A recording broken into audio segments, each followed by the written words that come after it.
Tu peux tout réussir avec de la détermination même en partant de zéro. J'ai toujours entendu cette phrase, mais est-ce réel? Pour le savoir, j'ai qu'une seule solution, me lancer. Ma passion à moi, c'est l'entrepreneuriat. Et si on écoute les vendeurs de rêves, c'est plutôt accessible. Mais en réalité, c'est plus compliqué que ça. Trouver une niche, créer un concept, le matérialiser puis en faire un produit qui te plaît, c'est ce chemin que je souhaite suivre. Et comme le temps passe vite et que les rêves s'envolent à la même vitesse, je me suis fixé un défi. Réussir à créer mon projet et le rendre suffisamment brillant pour gagner de l'argent, même ne serait-ce qu'1€. Et tout ça en moins d'une semaine. Est-ce que le chemin est une ligne droite ou une montagne abrupte? Mais surtout le plus important, vais-je réussir? Tu le verras directement dans mes yeux au 7e jour. Celui qui révèle ma réussite ou mon échec. Ma première journée commence et je dois bien avouer que je doute déjà. Sérieusement. Qu'est-ce qui m'a pris? Comment j'en suis arrivé à me lancer ce défi? En fait, tout est parti d'un moment de blanc et d'une question qui ne quitte pas ma tête. En combien de temps je serai capable de monter mon propre projet? Et puis, me voilà. Aujourd'hui, à devoir réaliser ça en seulement 7 jours. Bon, si j'ai choisi cette deadline, c'était aussi pour tester l'impact qu'un temps limité peut avoir sur la productivité. C'est un concept tout simple décrit par la loi de Parkinson. En fait, l'être humain utilisera toujours l'intégralité du temps qu'il a à sa disposition pour réaliser une tâche. Si je m'étais donné 1 mois pour faire mon projet, j'aurais mis 1 mois entier, et si tu donnes que 7 jours à quelqu'un pour faire quelque chose, il le fera en 7 jours. Et tu verras plus tard, la réponse est dingue. Bref, après cette heure perdue dans mes pensées, je me réveille. Bah ouais, quand on a si peu de temps, chaque seconde compte. Je décide alors de brainstorm un peu. Mais pas tout seul. Je serai aidé de mon ami de toujours, mon frère qui ne m'abandonne jamais, ChatGPT. Merci d'être toujours là pour moi. Je lui explique mon projet, le champ des possibles, mes compétences disponibles, etc. Et après quelques messages réconfortants, le GOAT, il me parle d'un outil, un certain Base44.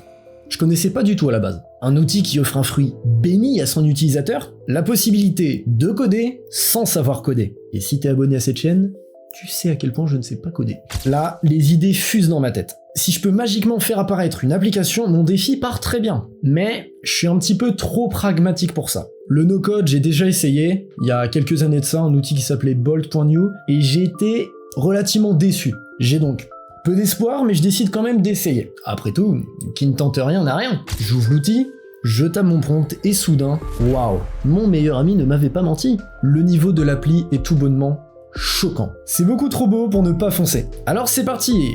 Ok, c'est bien beau, je peux coder une toute nouvelle appli avec mon nouveau super copain, mais faut déjà avoir une idée d'appli, non? Faut pas se mentir, le marché de l'application il est complètement saturé. Pour que ça fonctionne, je dois trouver un vrai problème qui puisse être anéanti par mon projet. Un souci si entêtant qu'un client pourrait être prêt à payer pour l'éradiquer. Avant de penser « Ah, j'ai bien fait d'investir dans cette appli ». Ça a l'air facile dit comme ça, mais je peux te garantir qu'en réalité pas du tout. Je réfléchis, je me creuse la tête, ChatGPT aussi d'ailleurs, et puis je me rappelle qu'il y a une deadline. Je n'ai pas le temps de réfléchir. Alors je vais aller au plus direct. Je suis dans le milieu de la création de contenu, donc faut que mon appli tape dans le mille. Mais qu'est-ce que je peux apporter à ce milieu? Eh bien, autant que ce soit un de mes skills, la finance. C'est décidé, mon appli sera une aide à la gestion financière pour les créateurs de contenu. Ils téléchargent et l'appli directement les aide à trouver la stabilité et la rentabilité. Plutôt un bon deal. Bah il a pas tort. Je comprendrais que tu trouves ça un petit peu trop simple. Probablement à raison d'ailleurs. Mais j'ai pas le temps d'aller plus loin. La fin du jour 1 se rapproche et je dois absolument avancer.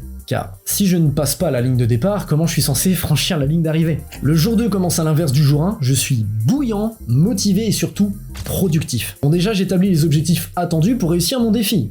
Gagner de l'argent avec mon projet. Tout d'abord parvenir à faire une app Base44 prête à l'emploi. Fonctionnelle et hébergée. Il me faut aussi une page de vente ou un Gumroad connecté, et surtout une mini séquence de communication, pour que l'appli fasse du bruit et qu'elle m'emmène au Graal, un premier utilisateur payant avant le 7e jour. Et franchement, ça commence bien avec une bonne productivité. En quelques heures, j'ai déjà fait 2 vidéos qui détaillent en profondeur les fonctionnalités du produit, et je peux déjà bosser à fond sur l'interface utilisateur et son expérience. Je veux un outil qui soit agréable à utiliser, simple, intuitif et surtout joli. Et pour le coup, l'interface no-code de Base44 est super efficace, du coup j'avance vite. Non sérieux, dis-toi que là, j'ai jamais rien mentionné concernant le visuel dans mon prompt. Pour l'instant, j'ai uniquement parlé des fonctionnalités, et pourtant, ça rend déjà bien. Je suis content et je peux remercier mon allié préféré pour son aide. Il me conseille, me fait réfléchir, et surtout, il me guide dans ma démarche.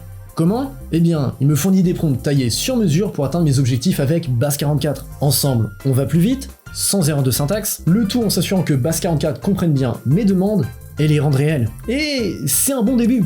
Enfin, pour moi. Qu'en pensent les autres? Pour ça, j'ai qu'un seul moyen de le savoir, j'envoie mon prototype à mon entourage en quête de retour positif ou négatif. Et c'est cette question en tête que je finis ma journée et m'installe dans mon lit. Le stress monte petit à petit. Et oui, si les feedbacks sont mauvais, peut-être que le projet est perdu d'avance. Bon, le réveil est pas facile. Affronter la réalité, c'est pas évident. Et malheureusement, c'est l'heure du jugement pour mon défi. J'allume mon téléphone, j'ouvre mes messages et...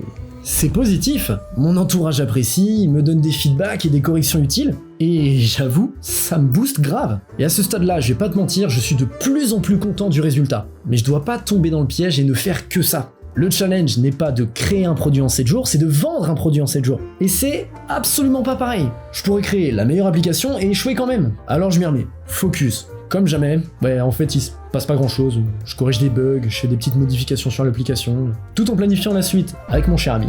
Il est aussi temps de réfléchir à 2 problématiques principales. La promotion du produit et surtout, le processus de paiement pour l'utilisateur. Ce qui est une chose assez importante quand on essaie de gagner de l'argent, disons-le. Je fais quelques recherches et je me décide assez rapidement. Je vais utiliser Hotmart pour faire le lien entre moi et mes clients. Parce que je connais personne qui s'est pas fait sauter un compte Stripe. Et en même temps, je découvre les notions de webhook et d'automatisation. Ça fait pas mal de choses, mais honnêtement, je me fais pas trop de soucis à ce stade. Quelle erreur. Je veux dire, le plus important, ça reste quand même l'interface et l'appréciation de l'utilisateur. Les outils de paiement et autres, c'est avant tout de la finition, n'est-ce pas? En tout cas, c'est ce que je croyais. Tout, absolument tout, s'est mal passé. À ce moment-là, j'avais qu'une seule option, tanker. Et crois-moi, c'était le moment le plus dur du défi. Ça m'a semblé insurmontable. Et pourtant, c'est même pas spécialement que ce que j'avais à faire était dur. Le problème, c'était la quantité d'informations astronomiques que je devais découvrir, comprendre et mettre en place, le tout en une seule petite journée.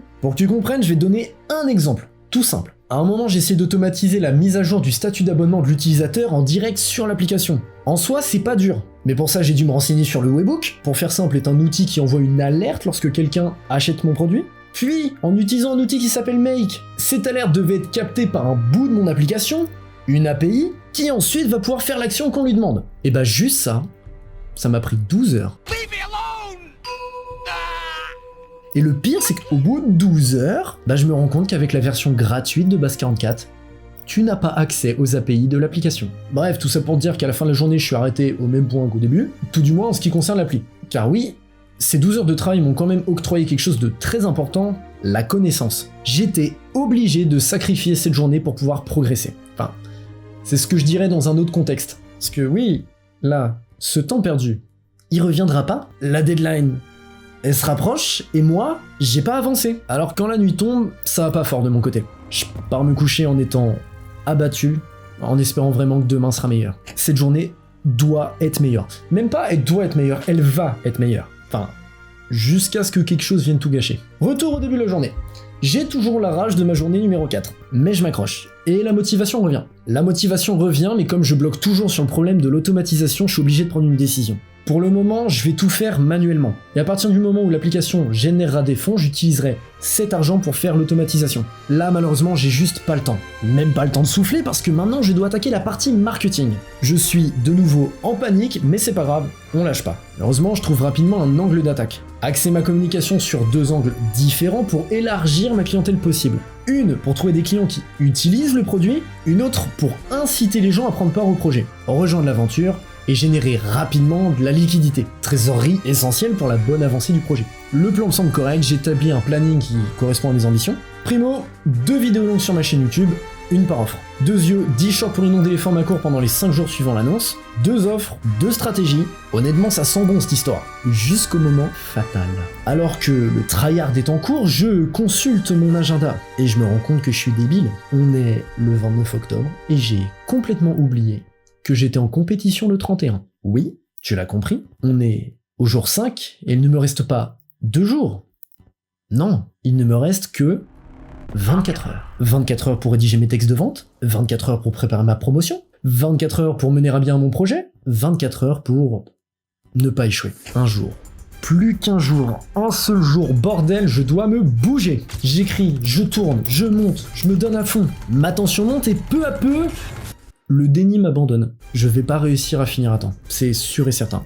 À moins qu'un miracle ne se produise. Et c'est le cas. La solution arrive entre mes mains tel un cadeau du ciel. Mais c'est aussi un peu grâce à ma stratégie. C'est-à-dire que comme j'ai bombardé mon projet pendant toute une semaine sur les réseaux sociaux, bah du coup, mes proches, ils sont au fait de ce que je suis en train de réaliser. Alors j'ai un de mes amis entrepreneurs qui m'a envoyé ce DM, la solution à tous mes problèmes, et elle tient même pas dans 300 caractères. Et j'ai refusé. Je t'explique pourquoi dans un instant. Bon, après plusieurs heures de bagarre avec Premiere Pro, je comprends que le combat est perdu. J'ai produit mes 2 vidéos longues et je pourrais pas plus, donc je pars me coucher. J'essaie de relativiser pourtant. L'appli est prête, les vidéos sont programmées, les liens vers les sites sont en place, j'ai fait mon max avec ce que j'avais, sans argent, et en partant de zéro. Puis les dés sont jetés de toute façon, mais j'aurais aimé mieux faire. J'y pense une dernière fois avant de me coucher, et puis je ferme les yeux. Et j'ouvre les yeux directement le lendemain matin pour lâcher une masterclass. Je détruis mon tableau de simple, et j'arrive à me qualifier pour la finale. Tiens, dans les couilles, frère. C'est très chouette, mais le souci c'est que du coup j'ai 0 temps pour gérer toute la communication et le lancement du produit. Une fois le tournoi fini, je dois rouler quelques petites centaines de kilomètres pour rentrer en Bretagne, et j'arrive chez moi à 4h du matin. Comme prévu, ce jour est perdu. Et j'aimerais bien, mais c'est même pas le cadet de mes soucis. Non, les 2 vidéos que j'avais programmées ont complètement flop, même pas 100 vues à eux deux. Je voulais visibiliser mon projet, mais ce soir c'est ma réussite qui est invisible. J'ai échoué. Allez, un dernier jour pour un dernier baroud d'honneur, et une mort encore plus douloureuse. Ce jour-là, j'étais déjà au courant que tout ne s'était pas passé comme prévu, mais j'étais à milieu de m'imaginer que c'était à ce point. YouTube n'a pas mis mes liens en hypertexte, ce qui fait que personne ne pouvait cliquer dessus. Les vidéos ont sous-performé parce que je sais toujours pas faire une miniature. Sérieusement, ça devient inquiétant. Je cravache comme un connard pour rattraper mon retard, et là, l'application, soudainement, décide de ne plus fonctionner à jamais. Genre là, carrément, elle m'a abandonné. Bah, merci. Merci de me rappeler que c'est fini. Oui, j'ai échoué. J'ai flop. J'ai pas généré un seul pauvre euro en une semaine. Mais est-ce que c'est si grave? Dans la vie, on finit tous par échouer. Ce qui est important, c'est de savoir échouer. Accepter que c'est possible, réussir à tanker l'impact émotionnel, car au final, oui, j'ai raté mon défi. Mais j'ai gagné de l'expérience, de la connaissance. Désormais, je suis un petit peu plus prêt pour mon prochain projet. Bah oui, maintenant, je sais utiliser Base 44, je sais aussi comment réagit mon cerveau au délai ultra court, j'ai repéré mes défauts comme ma capacité à vendre, par exemple, ou pire, mon manque de discernement. Mon projet ciblait une problématique déjà solutionnée par la plupart de mes clients cibles, et le confort, bah c'est pas suffisant pour faire vendre. Mais grâce à cette semaine, ces erreurs, bah je pourrais faire en sorte de ne pas les reproduire dans mon prochain projet. Le tout en gardant tous les aspects positifs, comme les feedbacks par exemple, qui m'ont tellement aidé. Finalement, est-ce que je serais pas gagnant dans l'histoire? Eh bien, non. Car un échec reste un échec. Sans contenter, c'est la culture de la loose. Il faut juste le voir comme un moyen de rebondir, une clé pour ouvrir la prochaine porte, celle de la réussite. Et je suis plus prêt que jamais, crois-moi. Pourquoi? Tu te rappelles au début de la vidéo, je te disais que je savais pas comment mon cerveau allait réagir à une deadline. Eh bien autant te dire que j'ai jamais été aussi productif de ma vie. Et ça, c'est très important. Alors, fixe-toi des objectifs, même impossibles, et puis tente de les relever. T'en sortiras grandi, meilleur et peut-être même plus heureux. Perso, je reviens pour un nouveau défi alors. Abonne-toi et surtout, attends-moi. Je reviens pour tout casser.